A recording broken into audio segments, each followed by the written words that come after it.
شکریہ کہ آپ اتنے اہم موضوع کو آج کور کرنے آئے ہیں. میں بہت مختصر بات کروں گی. بحیثیت ایک وکیل اور بحیثیت ایک انسان میں آپ کے سامنے کچھ سوالات رکھنا چاہتی ہوں. کیا یہ ممکن ہے کہ ایک مسلمان ملک میں اور جو میجورٹی وکٹمز ہیں ان کیسز میں وہ سارے مسلمان ہیں، کیا یہ ممکن ہے کہ وہ سارے ملک کے جس حصے میں وہ موجود ہوں ایک آرگنائز بلاسفیمس کیمپین چلا رہے ہیں جس کے تحت وہی امیجز، یہ بھی نہیں ہے کہ جو وہ مواد عدالتوں میں پیش کرتے ہیں وہ مختلف مواد ہے، ہر بندے پر کوئی مختلف مواد ڈالا جاتا ہے، ایک ہی جیسا مواد ہوتا ہے. کیا یہ ممکن ہے کہ یہ سارے لوگ ایک ہی جیسے مواد کو کریٹ کر کے ڈسیمینیٹ کر رہے ہیں؟ یا کیا یہ ممکن ہے کہ ایک گروپ ہے اس ملک میں جس نے دیکھا ہے کہ بلاسفیمی کے نام پر پیسے کمائے جا سکتے ہیں، ان کے اسٹینڈرڈ آف لیونگ امپروو کیے جا سکتے ہیں، وہ لوگوں سے پیسے ایکسٹورٹ کر سکتے ہیں توہین مذہب کا جھوٹا الزام لگا کر؟ تو یہ سوچنے کی ضرورت ہے کہ اس ملک میں جہاں 400 سے زیادہ between the ages of 18 and 35، یہ ہم اپنی یوتھ کی بات کر رہے ہیں، وہ ساری یوتھ مختلف قیدوں میں بند ہے.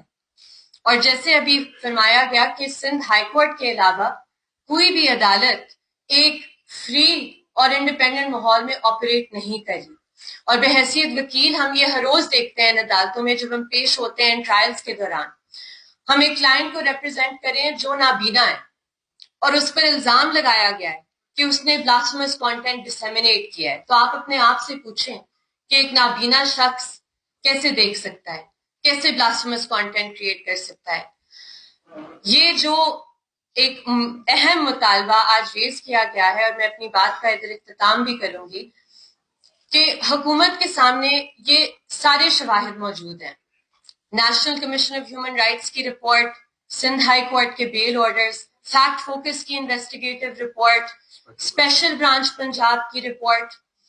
حکومت نے آج تک اس پر ایک انڈیپینڈنٹ انویسٹیگیشن یا انکوائری کیوں نہیں کی؟ کیا ان فیملیز کی کوئی سننے والا نہیں ہے اقتدار میں؟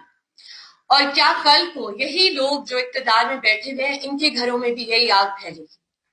کیونکہ اگر آج ہم سب مل کر یہ مطالبہ نہیں کرتے کہ انہیں انصاف دیا جائے، اور وہ لوگ جنہوں نے یہ مٹیریل پلانٹ کیا ہے، کریٹ کیا ہے اور ایف آئی اے کو استعمال کیا ہے، ایف آئی اے کے اندر جو اہلکار موجود ہے جو ہمارے ٹیکسز سے اپنی سیلری لیتے ہیں، وہ اس ایکسٹورشن ریکٹ کا حصہ ہیں.